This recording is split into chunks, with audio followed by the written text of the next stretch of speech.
Don't tell anyone, but sometimes I stay at hotels, not short-term rentals. I know, I know. It may happen that I booked it on Airbnb. So let's talk about the push Airbnb is doing now around hotels and bed and breakfast, because the most of the articles I've seen Welcome to RSU by PriceLab's weekly podcast. Subscribe now. completely underplay bed and breakfasts, inns, and everything in between, hotels and bed and breakfast. But that's so important to what's happening now, why Airbnb really feels that they need to talk up hotels. So um, we're going to unpack something that's been popping up in Airbnb's earning calls and their renewed push into hotels and bed and breakfasts. If you've been wondering, why would Airbnb start going after hotel rooms and B&Bs again? And what does it mean for me, a vacation rental manager? This episode is for you. So let's start with what Airbnb actually said.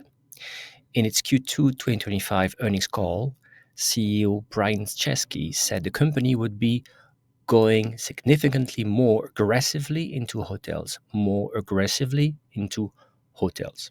Now, before you picture Hilton or Marriott listings all over Airbnb, remember, when Airbnb says hotels, they often mean something much closer to home. Small boutique hotels, licensed B&Bs, independent inns.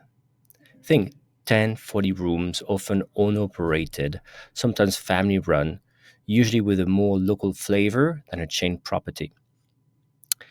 These are not an afterthought for Airbnb. Think about its big competitor Booking.com. In Booking.com world, these properties, bed and breakfast inns, are part of what they call alternative accommodations, and they've been a growth engine for years. Airbnb wants in on that. Yes, it's less sexy than brand new services or experiences, and maybe even Airbnb is reluctant about going after good old bed and breakfast. But you know what? They have rooms, they have professionals, and they have demand.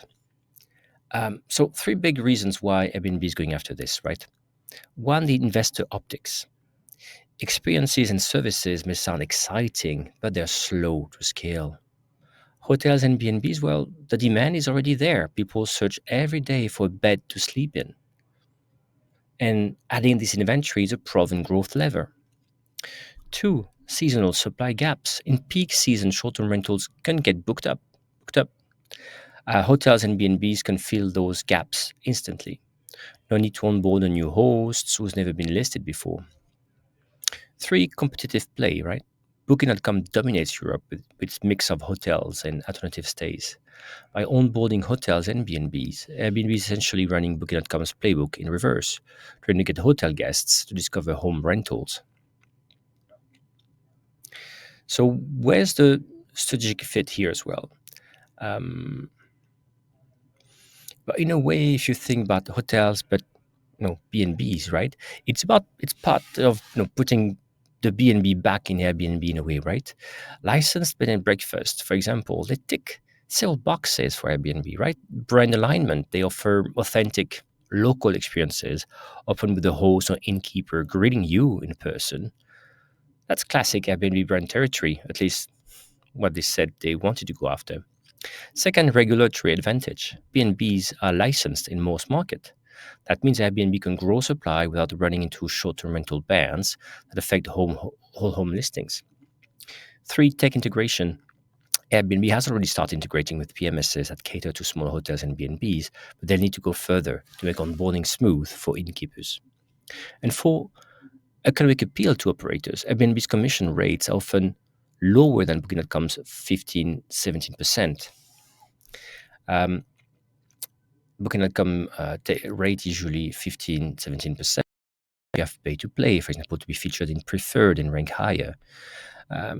If an bed and breakfast comes to Airbnb, they probably pay the host only fee, which is 15%, which actually is very predictable compared with the pay to play programs from Booking.com.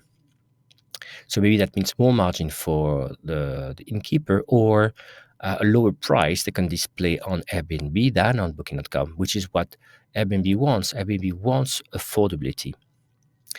So, what does it mean for you, vacation rental managers? Well, one, it could actually be positive, right? Increase traffic.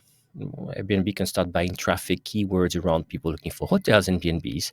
That could bring in more travelers to Airbnb, which might give your listings more eyeballs. It's if the algorithm plays fair. Also, more competition, sure, right? On certain dates, especially last minute, hotels might compete with your listings, sometimes lower rates just to fill rooms, and because they can.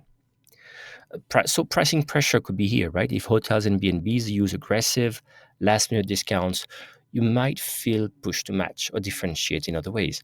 But again, with a B&B, you run less of a risk because it's an owner and they probably don't want, again, party people, right? So I don't think they can go that low. And they have sometimes very high fixed costs. The fourth one is cross-category conversion. Imagine a guest who books a B&B this year but tries a vacation rental next time. If Airbnb plays its cards right, you could benefit from that funnel, right? But Airbnb still has to overcome several challenges.